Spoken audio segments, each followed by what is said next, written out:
वो उठा करके देखता है, वो खोलता है तो उसमें 10 रुपया निकलती है। यहूदी क्या कहता है उसको? उस डाकू को, चोर को क्या कहता है कि इस पोटली में मिट्टी थी और तेरे हाथ लगने से 10 रुपया बन गई, तेरा अब पश्चाताप पूरा हुआ, अब तू जा सकता है। यानी कि मतलब क्या था कि जब पश्चाताप पूरा हो जाता है तो उस परमात्मा के अंदर आदमी समाने लगता है। उसको फना कहा गया इस्लाम में कि वो फना हो जाता है, उसका अपना अस्तित्व जड़ जाता है, फिर परमात्मा प्रकट होता है, फिर जहां भी वो आदमी हाथ लगाता है वहां मिट्टी का भी सोना बन जाता है।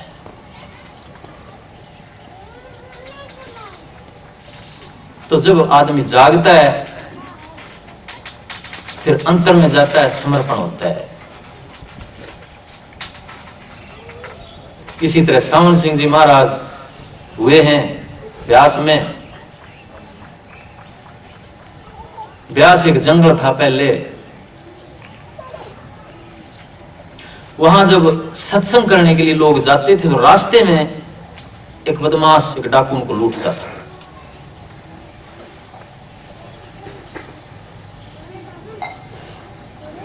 आते जाते कभी उसका संस्कार जागृत होया, वो वहां जा बैठता है, उनके सत्संग में 1-2 लाइन सुन लेता है।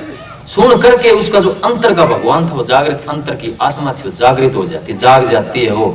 और वो कहता है, पैरों में पड़ता है कि भगवान मुझे माफ करो, मैंने बहुत पाप किया, आपकी जो संगत आती है मैं इसको लूटता हूं।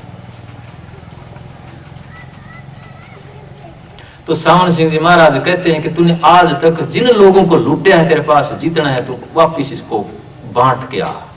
जितना तेरे पास है धन दौलत जो तेने जोड़ा है, फिर आकर के यहां तेरी की स्वीकृति हो सकती है, इस सत्संग में तू बैठ सकता है। तो वो जाता है, जितना उसके पास था वो सारा लुटा करके बेच, उसको दान करके, या जिसका पता लगता है कि इन आदमियों का मैंने लूटा है उनका वापिस करके वापिस आता है। तो तब सावन सिंह जी महाराज उसको छाती से लगा लेते हैं। एक बार पंडित फकीर चंद जी महाराज सत्संग करने के लिए तैयार होते हैं ऐसे आदमी के घर जो चोरी करता था।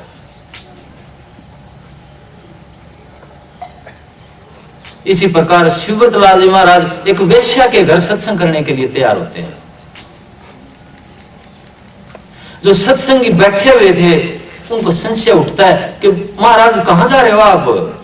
जैसे ईसा मसीह मैरी मैगडलिन जो वेश्या थी उसके पास जाते हैं।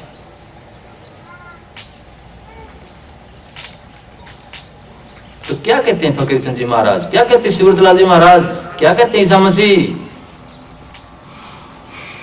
वो कहते हैं कि मेरे पास अगर सारे अच्छे ही आदमी आएंगे तो मैं किस लिए आया हूं इस संसार में? मैं तो दुखों का हरण करने के लिए आया हूं। जो महात्मा बुद्ध ने कहा कि मैं दुखों का हरण करने के लिए आया, अज्ञान का हरण करने के लिए आया हूं। जिस अज्ञान की वजह से जीव दुखी है उनको ज्ञान दे करके उनकी समझ को बढ़ाने के लिए आया हूं मैं। अगर समझ बढ़ जाती है तो आदमी दुखों से कुदरती पार होता चला जाता है। तो क्या कहते हैं फकीर चंद जी महाराज कि ये चोर है? क्या कहते हैं शिवव्रत जी महाराज कि वेश्या है, लेकिन इसके अंदर भी आत्मा बैठी हुई है, इसके अंदर भी संभावना बैठी हुई है, इसके अंदर भी मां बैठी हुई जो जन्म देती है, जो जगत माता है वो बैठी हुई है इसके अंदर भी। ये रास्ते से बिछड़ गए हैं।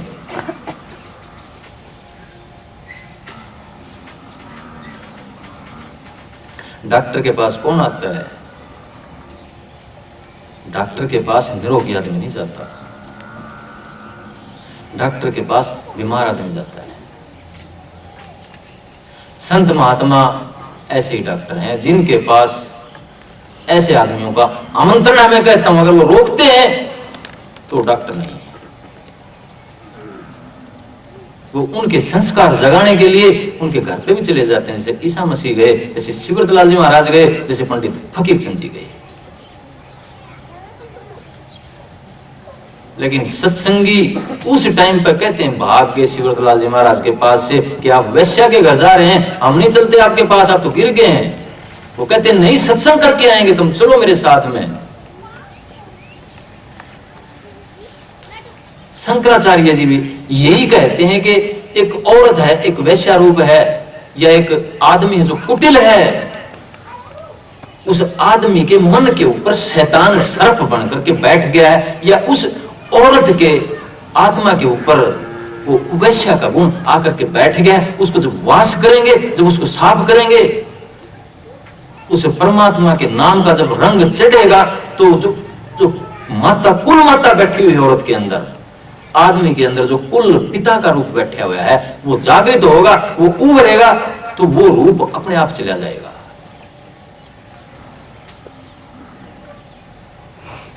तो शंकराचार्य जी महाराज कहते हैं कि जब एक वेश्या को समझ आ जाए कि तेरा असली रूप ये नहीं है जो किया जा रहा है, तू कर रही है, तेरा असली रूप तो जन्म देना, पोषण करना, प्यार करना, तो जगत माता वाला गुण है तेरे अंदर। तो शंकराचार्य जी कहते हैं जब उसके अंदर ऐसी भावना, ऐसा ज्ञान जब उत्पन्न हो जाता है, पैदा हो जाता है, तो वो जगत माता की प्रतिनिधि बन जाती है, उस ब्रह्म रूपा बन जाती है। वो कह सकती है कि अहम ब्रह्मास्मि, कि मैं भी ब्रह्म हूं। तो ये हिंदू धर्म में ये एक बड़ी बात है कि कोई भी आदमी कितना भी गिरा हुआ है, वो भी इस रास्ते पर सत्य संगत लेकर के अपने संस्कारों को जगा सकता है और बोल सकता है अयम आत्मा ब्रह्म, अहम ब्रह्मास्मि तत्त्वमसि। जरूरत है जागने की। तो कोई भी आदमी